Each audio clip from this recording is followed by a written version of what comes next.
Hey guys, it's Mini and welcome to another Albion Online for Beginners video. In this video I'll explain the different zones in Albion Online. Let's get started.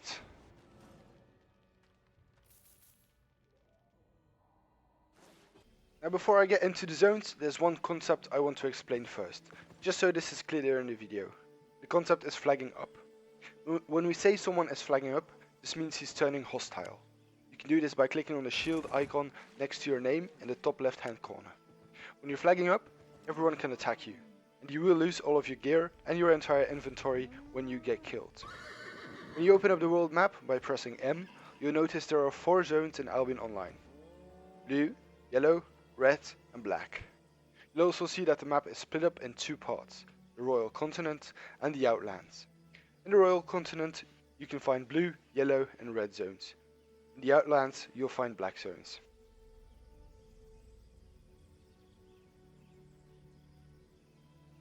Blue zones are known as the safe zones in Albion Online because you cannot be attacked by other players in these zones.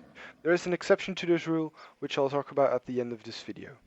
When we look at the map, you'll see that blue zones scale from tier 1 to tier 4.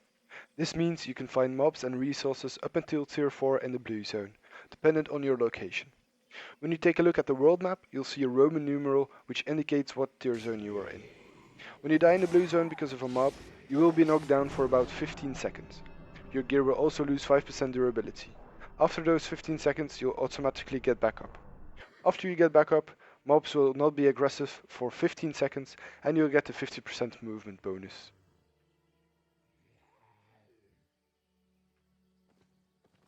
Yellow zones are known to be soft PvP zones, so you can be attacked by hostile players in these zones.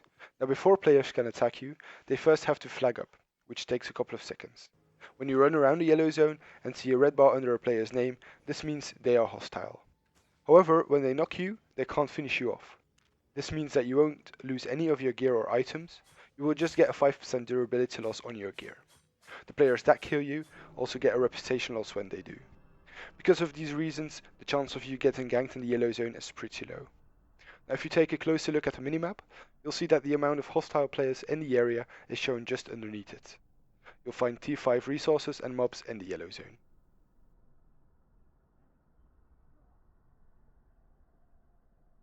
The red zone is where you'll start to see more gankers, since this is a full loot zone. This means when you die, you lose all of your gear and items. You will not lose your silver and gold though. Hostile players will still receive a reputation loss when killing other players. You also still have to flag up if you want to kill other players. You can still see the amount of players that are hostile in the red zone just underneath your minimap. The resources and mobs can be tier 6 and tier 7 in the red zone, depending on the part of the world you're in.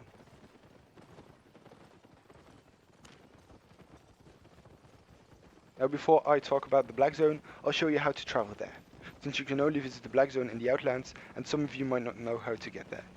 What you need to do is head to a major city and then look for the portal that can transport you there. The portal in every city will take you to the biome of that city in the Outlands, where you'll have a choice between 3 outposts. This means that when you're in Martlock, you will be able to travel to the Highland biome in the Outlands.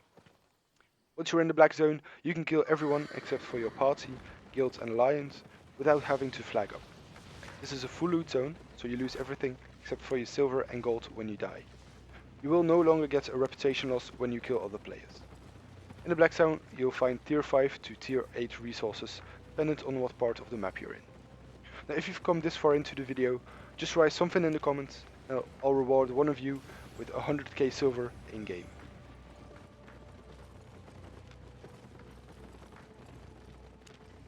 Now the exception I was talking about earlier in this video is faction flagging. I will not go too far into detail about faction flagging because I'll make another video about this in the future. I'll just quickly explain what it is. You can faction flag up in any major city, which means you are tied to that city. Faction flagging will get you favor, or can lead to rewards such as a cape from your city, which can net you some nice silver. As soon as you're flagged up though, you can get killed from any player that is flagged up for another city. For example, if you're flagged up for Martlock and you run into somebody who's flagged up for Limhurst, he can kill you and you can kill him, even if you're in the blue or yellow zone.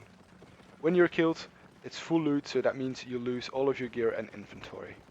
Alright, that was it for this video. I really hope it helped you out.